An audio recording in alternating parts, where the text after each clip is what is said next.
संघर्ष जितना जोरदार होता है, जीत भी उतनी ही शानदार होती है। नमस्कार साथियों, हमारे YouTube channel Shiv Shakti study में एक बार फिर से आपका स्वागत है। आज हम बात करने जा रहे हैं यूरोप में राष्ट्रवाद के उदय के बारे में। आज हम बात करेंगे 1789 में हुई फ्रांसीसी क्रांति के बारे में। इस क्रांति के प्रमुख कारण क्या थे और इस क्रांति का यूरोप और फ्रांस पर क्या प्रभाव पड़ा, साथ ही साथ पूरे विश्व पर इस क्रांति ने क्या छाप छोड़ी, हम इसके बारे में भी चर्चा करेंगे। यह बहुत ही इंपॉर्टेंट क्वेश्चन है आपका बोर्ड एग्जाम्स के पॉइंट ऑफ व्यू से, क्लास 10 के स्टूडेंट्स के लिए। सोशल साइंस में ये क्वेश्चन आपसे या तो 3 नंबर में या 5 नंबर है, इस टॉपिक से रिलेटेड क्वेश्चन हर बार आपसे पूछा जाता है, इसलिए ध्यान से और अच्छे से समझिएगा। हम एकदम सरल और सहज और आसान भाषा में आपको इस क्वेश्चन को एक्सप्लेन करने का प्रयास करेंगे। क्वेश्चन आपको या तो सीधा डायरेक्ट इस तरह से पूछ सकता है या घुमा फिरा भी फ्रांसीसी क्रांति से संबंधित प्रश्न आपसे पूछे जा सकते हैं। आइए शुरुआत करते हैं। प्रश्न आपसे डायरेक्ट पूछा सकता है 1789 की फ्रांसीसी क्रांति के प्रमुख कारण और उसके प्रभाव का वर्णन कीजिए, या फ्रांसीसी क्रांति के कारण एवं परिणाम को पर संक्षिप्त टिप्पणी लिखिए। इस तरह से भी क्वेश्चन आपसे फ्रांसीसी क्रांति के बारे में पूछ सकता है। तो आप इसका आंसर, आपको फ्रांसीसी क्रांति से जो भी क्वेश्चन पूछे जाएंगे उसका आंसर यहीं से आपको मिल जाएगा। इतना ही अगर आप लिख देंगे तो आपको पूरे के पूरे 5 नंबर आपको मिल जाएंगे। आइए आंसर देख लेते हैं। 1789 की फ्रांसीसी क्रांति एक जटिल घटना थी। इसके कई कारण थे, जिसमें सामाजिक, आर्थिक और राजनीतिक कारक शामिल थे, जिन्होंने मिलकर इस क्रांति को प्रेरित किया था। इस क्रांति ने न केवल फ्रांस बल्कि पूरे यूरोप पर व्यापक प्रभाव डाला था। सबसे पहले हम इसके सामाजिक कारणों के बारे में जान लेते हैं। सबसे पहले इसके सामाजिक कारण क्या थे। फ्रांसीसी समाज उस समय 3 वर्गों में बटा हुआ था, जिसे स्टेट्स कहते थे। पहला उच्च वर्ग था, जिसे हम पादरी कहते थे, जो चर्चों में पूजा वगैरह कराते थे। उसके बाद कुलीन वर्ग था, फिर आम जनता, जिनके ऊपर फिर तीसरा वर्ग था आम जनता, थर्ड स्टेट में, जिनके बीच में घोर असमानता विद्यमान थी। सामंतवादी व्यवस्था थी। इसका अर्थ, सामंतवादी व्यवस्था का अर्थ होता है कि नीचे के जो आम जनता थी वो काम करती थी, कुलीन वर्ग उनसे काम कराता था, पादरी और जो राजा के परिवार के लोग थे वो आराम करते थे। इस कारण से वहां पर जो क्या था, तीसरे वर्ग के लोगों और किसानों का जीवन जो था बहुत ही कठिन था, तथा कुलीन वर्ग के लोग और चर्च के लोग मिलकर उनका शोषण करते थे और वो शोषण के शिकार थे। इसके बाद इसके परिणाम स्वरूप उनके अंदर हीन भावना जागृत होती जा रही थी और धीरे धीरे इस हीन भावना ने नफरत का रूप ले लिया था और वो उच्च वर्ग के लोगों के प्रति उनके अंदर क्रोध की भावना जागृत होनी शुरू हो गई थी। इसमें John Locke, Jean Jacques Rousseau और वोल्टेयर जैसे विचारकों के स्वतंत्र लेखन ने भी उनके अंदर क्रांति के भाव को जोर दिया। इन्होंने, जो लेखक थे, उन्होंने स्वतंत्रता, समानता और व्यक्तिगत अधिकारों पर जोर देकर अपने लेख लिखे, जिसके परिणाम स्वरूप क्रांति का मजबूत आधार तैयार हुआ और फ्रांस में क्रांति का बिगुल फूंका गया। उसके बाद आर्थिक कारणों की बात करें तो फ्रांस का राजकोष उस समय खाली था, जिसका मुख्य कारण क्या था, शाही परिवार का अत्यधिक खर्च करना था।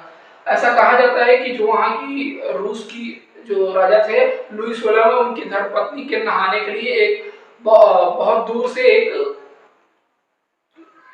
झील से पानी लाया जाता था और वो पानी ले आने में प्रतिदिन 1 लाख रुपए खर्च होते थे। उस समय 1 लाख रुपए बहुत होते थे और 1 दिन का पानी उनके नहाने के लिए, 4 दिन का स्नान घर में रखे जाने के लिए और 1 महीने का रास्ते में रहता था। इस वजह से उस पर अत्यधिक व्यय होता था सिर्फ उनके नहाने पर, ऐसा कहा जाता है।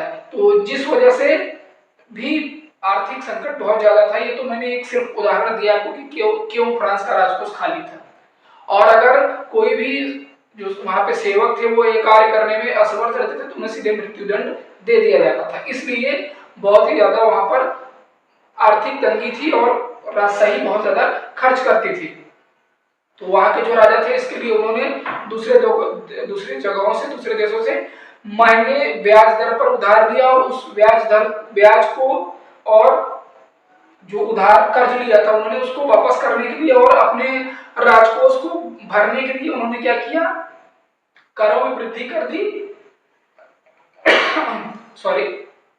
करों में वृद्धि कर दी, जिससे आम जनता पर बोझ बढ़ा और असंतोष की भावना भी बढ़ने लगी।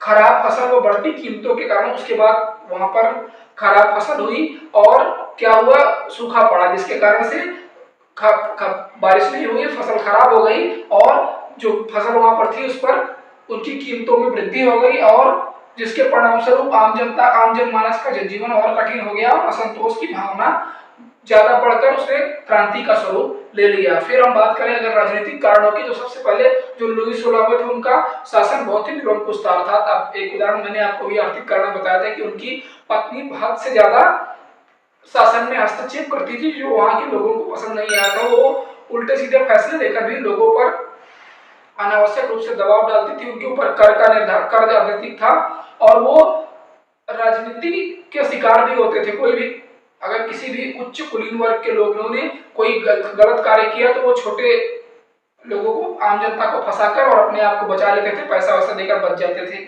और आम जनमानस उसमें पिसती रहती थी। और साथ ही साथ उन्होंने क्या किया था, सारे विशेषाधिकार अपने पास सुरक्षित रख लिए थे और आम जनमानस को किसी भी प्रकार का कोई भी राजनीतिक, आर्थिक या कोई भी प्रकार का अधिकार नहीं था। उल्टे उन्हें काम करने के लिए रखा गया था और उन्हें एक प्रकार से पशु की भांति उनसे काम कराया जाता था।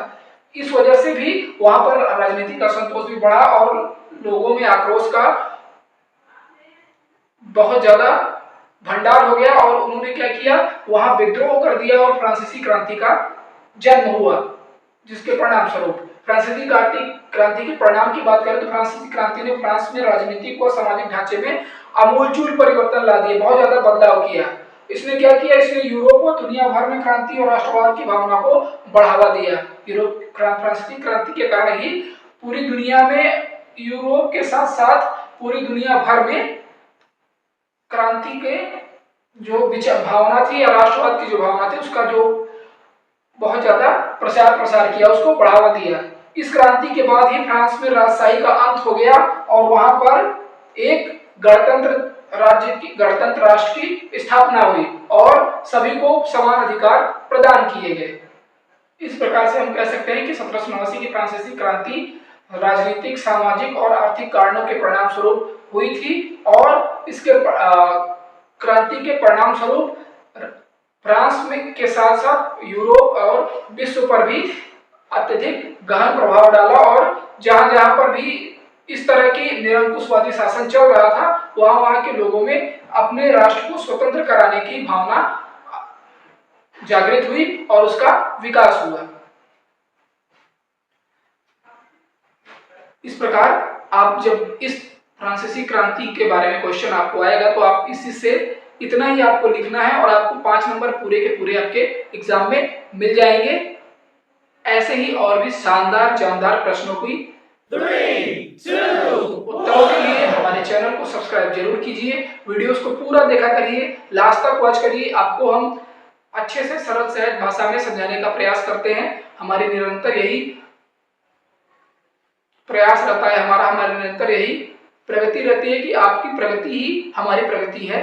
इसलिए अपने वीडियोस को हमारे लास्ट तक देखिए, अपने फ्रेंड्स के साथ भी शेयर करिए जिन्हें इसकी आवश्यकता है और साथ ही साथ अपने सुझाव हमारे कमेंट बॉक्स में साझा किया करिए। जो भी आपके सुझाव हमें अपने वीडियोस को और बेहतर बनाने में सफल और सहायक सिद्ध होते हैं। इसी के साथ हमारा प्रयास आपकी सफलता। धन्यवाद।